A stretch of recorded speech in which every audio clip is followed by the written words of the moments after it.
Hello student, good morning. વિદ્યાર્થી મિત્રો, ધોરણ 7માં આજે આપણે એક્ટિવિટી 5 એના પ્રશ્નોના જવાબ શીખીશું અને ખાલી જગ્યા શીખીશું. ગીર નેશનલ પાર્ક, ગીર રાષ્ટ્રીય ઉદ્યાન ગુજરાત, એની આપણે સમજ મેળવી. હવે થોડા પ્રશ્નોની ચર્ચા કરીએ વિદ્યાર્થી મિત્રો, અને પ્રશ્નો આપણે શીખીશું. પહેલો પ્રશ્ન છે, how many reverse are in the Gir જંગલ? ગીરના જંગલમાં કેટલી નદીઓ છે? નેમ ધેમ, તેઓના નામ આપો. તો પ્રશ્નનો જવાબ આવો થશે, there are 7 reverse in the Gir જંગલ. કે ગીરનું જે જંગલ છે તેમાં 7 નદીઓ વહે છે. 7 નદીઓ છે. ધે આર, અને કઈ છે તે નદીઓ? તો હિરણ, શેત્રુંજી, ધાતરડી, સિંગોડા, મછુંદરી, ગોદાવરી એન્ડ રાવલ. વિદ્યાર્થી મિત્રો, યાદ રાખવાનું છે તમારે. Number 2, what is the main attraction of the Gir national park? Gir national જે પાર્ક છે, રાષ્ટ્રીય ઉદ્યાન છે, એનું મુખ્ય આકર્ષણ શું છે? તો જવાબ થશે ધ એશિયાટિક લાયન્સ. એશિયાના સિંહો are the main attraction of the Gir national park. એશિયાના જે સિંહો છે તે ત્યાંનું મુખ્ય આકર્ષણ છે. Number 3, which is the official website of the Gir national park? Gir national પાર્કની ઓફિશિયલ વેબસાઇટ કઈ છે? આપણે કોઈ પણ વસ્તુને સર્ચ મારતા હોઈએ ત્યારે www. થી સર્ચ મારતા હોઈએ છીએ. વર્લ્ડ વાઇડ વેબ જેને કહેવાય છે. તો કે વેબસાઇટ કઈ છે? તો the official website of the Gir national park is www.girnationalpark.com. આ એની ઓફિશિયલી વેબસાઇટ છે વિદ્યાર્થી મિત્રો. Number 4, what is the best time for sighting the lions? અહીંયા સિંહોને જોવા માટેનો ઉત્તમ સમય કયો છે? તો the best time for sighting the lions is mid October, mid June, November and February. સિંહને તમારે જોવાનો ઉત્તમ સમય હોય તો એ છે મધ્ય ઓક્ટોબર, મધ્ય જૂન, મિડ જેને કહેવાય છે, મધ્યનો જે ગાળો જેને કહેવામાં આવે છે તે નવેમ્બર અને ફેબ્રુઆરીનો જે સમય છે એ કહે છે ખૂબ જ સિંહોને જોવા માટે ઉત્તમ સમય માનવામાં આવે છે. એના પછી નંબર 2 આપ્યું છે, ફિલ ઇન ધ બ્લેન્ક્સ. ખાલી જગ્યા પૂરો. આખી ખાલી જગ્યા આપી છે સ્પેસીસ ઓફ રેપ્ટાઇલ્સ, આપણે પૂરવાની છે. There are 37 species of reptiles. પેટે ઘસડાઈને ચાલતા જે જીવજંતુ છે એની કેટલી? 37 પ્રકારની જાતો છે. 2000 spaces of blanks, 2000 spaces of insect, જીવજંતુઓ. 2000 જેટલી, 2000 લખ્યું છે, 2000 સ્પેસીસ, 2000 જેટલી જાત જીવજંતુઓની છે. વેરાવળ ટાઉન ઇઝ બ્લેન્ક્સ કિમી far from the Gir national park. Veraval જે શહેર છે વેરાવળ એ કે છે ગીર નેશનલ પાર્કથી કેટલું દૂર છે? તો કે 42 kilometre, 42 kilometre. Forest department of Gujarat is blanks of the Gir national park. અહીંયા આવશે governor body, governing GOVERNING body, એટલે કે છે ગવર્નિંગ બોડી, એટલે એને આપણે એવું કહી શકીએ વિદ્યાર્થી મિત્રો કારભારી મંડળ જે છે તેની વાત કરવામાં આવી છે. નંબર સી જોઈએ વિદ્યાર્થી મિત્રો. Read the instruction and draw the route in the map. સૂચના વાંચો અને એ પ્રમાણે તમારે મેપ, નકશો જે છે એમાં માર્ગો દર્શાવવાના છે વિદ્યાર્થી મિત્રો. જોઈએ નેક્સ્ટ આગળ.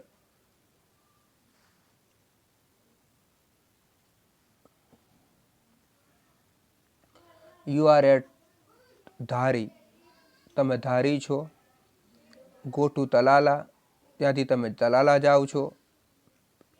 ડોન્ટ યુઝ ધ રેલવે, તમે રેલવે માર્ગનો ઉપયોગ કરતા નથી, રેલવેનો ઉપયોગ કરતા નથી. Visit Tulsishyam and Banej on the way, તો તમે ત્યાંથી જાઓ છો તો તુલસીશ્યામ અને બાણેજની મુલાકાત લેતા જાઓ. Draw this route in black, અને આ તમારે નકશામાં કાળી પેનથી દર્શાવવાનું છે વિદ્યાર્થી મિત્રો. Number 2, you are at Visavadar, તમે વિસાવદર છો.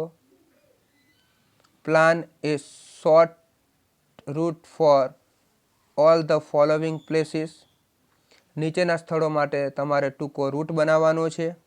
Draw this route in blue, અને એ તમારે રૂટ જે છે એ ભૂરી પેનથી, વાદળી રંગથી તમારે બતાવવાનો છે. પ્લેસીસ આપી છે જગ્યાઓ, તો જોઈએ વિદ્યાર્થી મિત્રો. Devaliya lion national park, Devaliya લાઈનનો national park. Kamleshwar dam, Singoda dam, Shri Kankai Mata મંદિર, સોડારી, બાણેજ, ધારી, તુલસીશ્યામ, હિરણ ડેમ અને ધોકાડાવા. વિદ્યાર્થી મિત્રો, આ તમારે નકશામાં બતાવવાનું છે. તમારી પાસે ટેક્સ્ટ બુક હોય તો એમાં યુઝ કરવાનો છે, બાકી આ તમારે કોઈ અલગથી નોટબુકમાં લખવાનું નથી વિદ્યાર્થી મિત્રો. યુ આર ધ તુલસીશ્યામ, ધારી લો તમે તુલસીશ્યામ છો. Plan a route to Kamleshwar dam, તમારે કમલેશ્વર ડેમ જવાનો રસ્તો બનાવવાનો છે. On the route take some photograph of Kodinar dam, અને રસ્તામાં તમારે કોડીનાર ડેમના થોડા ફોટા પાડવાના છે. ધીસ ઇઝ રેઇની સિઝન, અને ચોમાસાની ઋતુ છે. રેઇની સિઝન, ચોમાસાની ઋતુ. વિઝિટ જામજીર વોટરફોલ, તમારે ત્યાં જામજીર જે જળધોધ છે તેની મુલાકાત લેવાની છે. વિદ્યાર્થી મિત્રો, આ તો સમજ માટે તમને વાત કરી છે. તમારે આનું કંઈ હોમવર્ક પણ નથી, એટલે તમારે કંઈ કરવાનું પણ નથી. જો ચોપડી તમારી પાસે હોય તો નકશામાં આ રીતના તમારે કાળી પેન, વાદળી પેનનો ઉપયોગ કરીને તમારે સ્થળ દર્શાવવાના છે. માટે તમને સમજાવ્યું છે, કંઈ હોમવર્કમાં નથી. આપણો જે આગળનો ટોપિક છે એક્ટિવિટી 6, રીડ ધ ડાયલોગ. આપણો જે મેન પોઈન્ટ એ છે એક્ટિવિટી 6 જે છે એ આપણો અગત્યનો પોઈન્ટ છે. જોઈએ વિદ્યાર્થી મિત્રો, વાર્તાલાપનો અભ્યાસ કરીએ. ફ્રોમ કેડી to road via Lakshmi, Lakshmi દ્વારા કેડીથી રસ્તા સુધી. અહીંયા ફૈઝાન નામનો જે ફોટોગ્રાફર છે એ ભૂલો પડે છે અને લક્ષ્મી દ્વારા એને રસ્તો મળે છે. એટલે સરસ એવી વાત, નાનકડી વાત કન્વર્સેશન દ્વારા સમજાવવામાં આવી છે. આપણે હું વાંચું છું અને તમારે સમજવાનું છે. Faizan is A wild life photographer.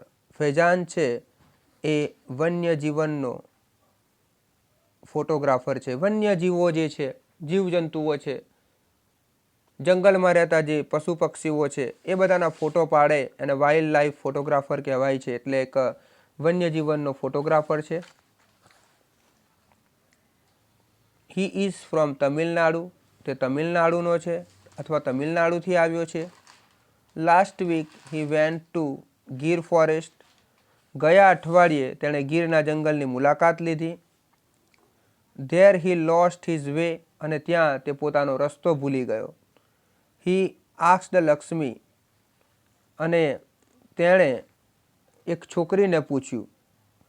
A girl from Gir to help him, અને આ છોકરી કોણ હતી?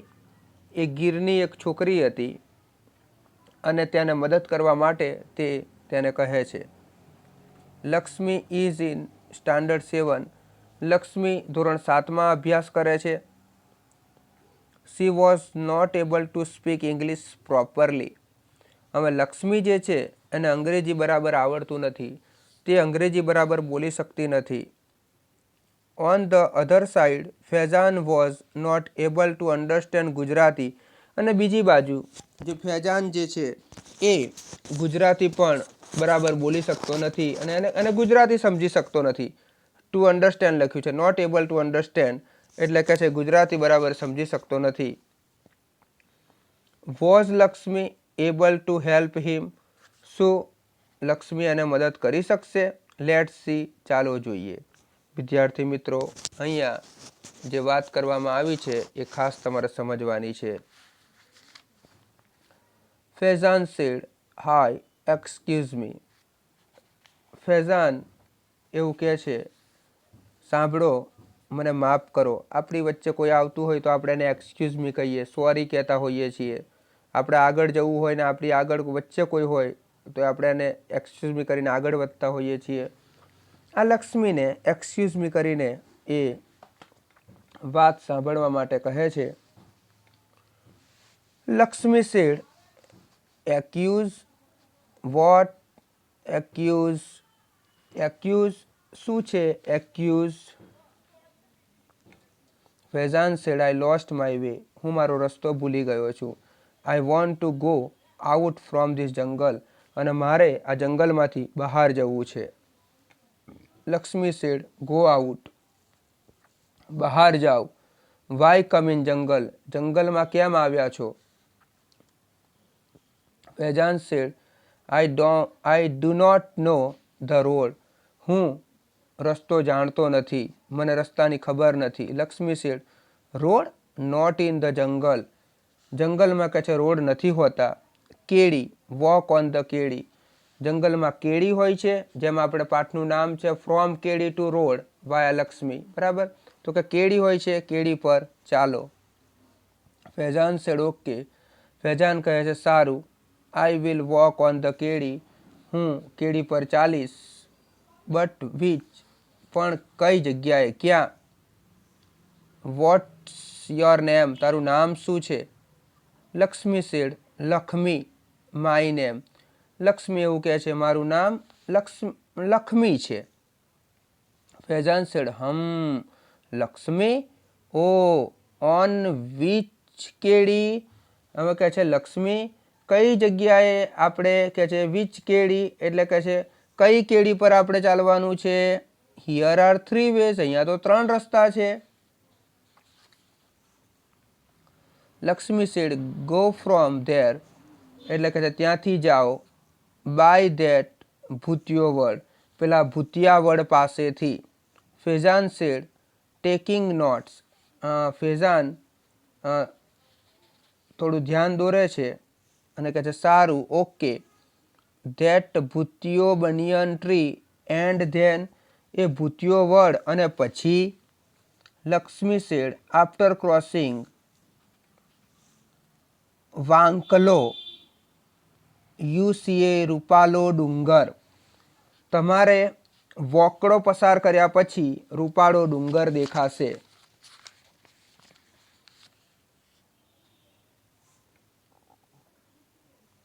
Faizan said, checking dictionary. Fezan શબ્દકોશ જોવે છે.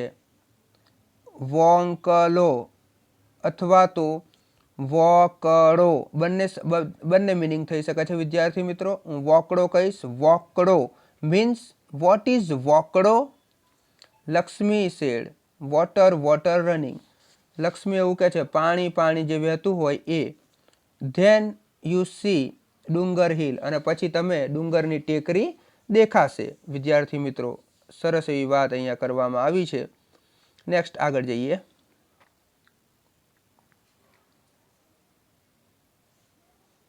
Fezan said, yes, what next? Faizan એવું કહે છે હા, પછી શું?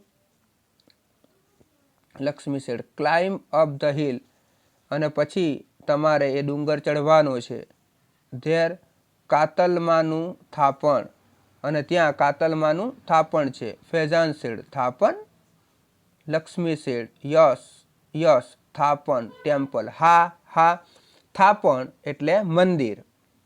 ક્લાઇમ્બ ડાઉન ફ્રોમ ધેર, અને પણ પછી તમારે ત્યાંથી નીચે ઉતરવાનું છે. ગો ટુ ઉગામણે, અને તમારે ઉગામણે જવાનું છે. ઉગામણે જાઓ.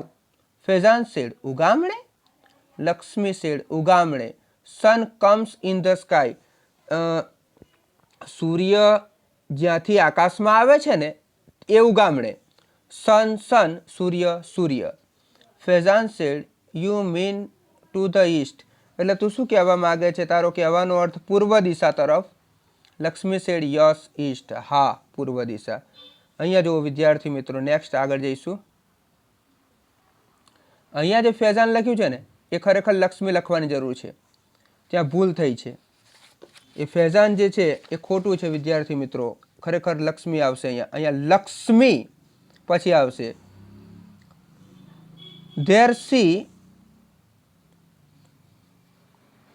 દૂધિયા talav, there C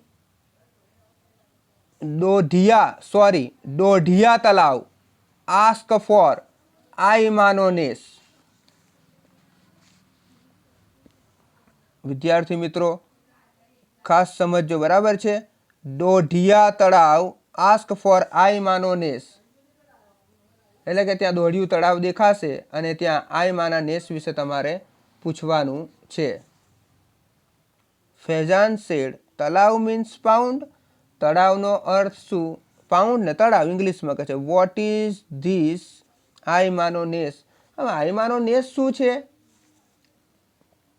Lakshmi said, we live in kuba, અમે કુબામાં રહીએ છીએ. Many kubas there, so it is ness, અને જે ઘણા બધા કુબા ભેગા થાય એને અમે નેસ કહીએ છીએ. Faizan said, you live in the jungle, તમે જંગલમાં રહો છો, એટલે કે તું જંગલમાં રહે છે. Aren't you afraid of the lions, સિંહોની બીક નથી લાગતી તમને, સિંહોનો ડર નથી લાગતો. લક્ષ્મી સેડ, સાવજ સાવજ, અવર દેવતા, સાવજ જે છે એ તો અમારા દેવતા છે, અમારા ભગવાન છે. વી લવ સાવજ, અમે અમારા ભગવાન સાવજને ચાહીએ છીએ, પ્રેમ કરીએ છીએ. એન્ડ સાવજ લવ્સ અસ, અને સાવજ અમને ચાહે છે. વી લીવ ટુગેધર, અમે સાથે રહીએ છીએ. Sometimes we fighting but it is okay, અમે સાથે રહીએ, કોઈક વાર અમે લડીએ છીએ પણ અમારે બધું ચાલે છે. Fezan said, can you take me to your home, ફેઝાને કહ્યું શું તું મને તારા ઘરે લઈ જઈ શકે. લક્ષ્મી સેડ, હા હા, ચમ નહીં, હા હા કેમ નહીં, હાલને ચાલને. ઓ વેલકમ, ઓ તમારું સ્વાગત છે. લેટ્સ ગો, ચાલો જઈએ. માય મા બાપા વિલ બી હેપી, મારા મા બાપ ખુશ થશે. Fezan went to her home, અને ફેઝાન તેણીના ઘરે ગયો. He talk with the people of ness, તેણે જે નેસના લોકો સાથે વાતો કરી. નેક્સ્ટ ડે, બીજા દિવસે, Lakshmi's father help him to catch a bus for Junagadh, લક્ષ્મીના પિતાજીએ તેને જુનાગઢની બસ પકડવામાં મદદ કરી. ફેઝાન થેન્કડ હિમ, ફેઝાને તેમનો આભાર માન્યો. And started him return journey, અને પોતાની મુસાફરી તરફ, પોતાની યાત્રા, પાછા ફરવાની જે યાત્રા છે એ શરૂ કરી. સરસ એવો પાઠ આપ્યો છે વિદ્યાર્થી મિત્રો, તમને ખ્યાલ આવ્યો હશે. નેક્સ્ટ વિડીયોમાં ફરી મળીએ, ત્યાં સુધી ગુડ બાય, ટેક કેર.